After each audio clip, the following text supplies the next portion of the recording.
गांव, कोई भी गांव है उसका मैपिंग होता है, नक्शा होता है। तो रीजनिंग के माध्यम से यह क्वेश्चन आप लोग देख रहे हैं, कह रहा है कि गांव ए गांव बी के पश्चिम में है। तो सबसे पहले हम लोग इसको क्या कर देते हैं, एक डायग्राम बना देते हैं जिसमें हमारा ऊपर में क्या रहता है, उत्तर, नीचे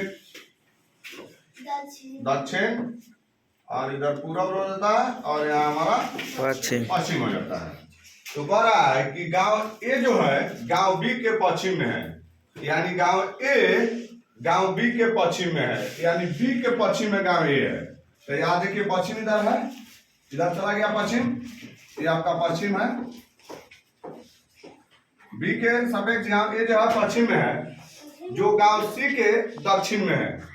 जो ये जो गांव है बी वह सी के दक्षिण में है। तो सी के दक्षिण में होने का मतलब कि नीचे हो जाएगा तो ऊपर में आपका उत्तर हो जाएगा। तो यहाँ आपका सी हो गया।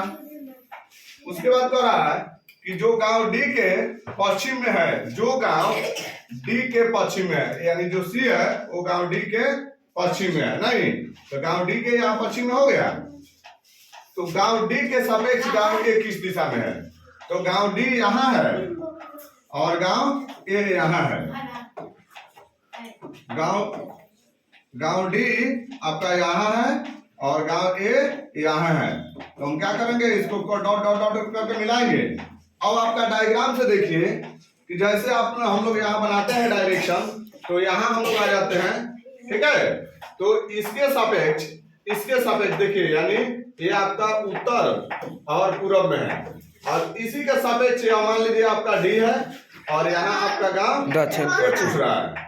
तो एक किस दिशा में होगा, देखिए पश्चिम और दक्षिण, यानी दक्षिण पश्चिम और पश्चिम दिशा में होगा, जो कि आपका आंसर डी में दिया हुआ है। तो इस तरह से आप लोग डायग्राम बना के रीजनिंग के क्वेश्चन निकालेंगे तो अभी सोल्व हो जाएगा। यह कंपटीशन लेवल का क्वेश्चन है, इसको आप लोग अच्छे से बनाएंगे तो आगे भी आप लोग को बहुत काम आएगा।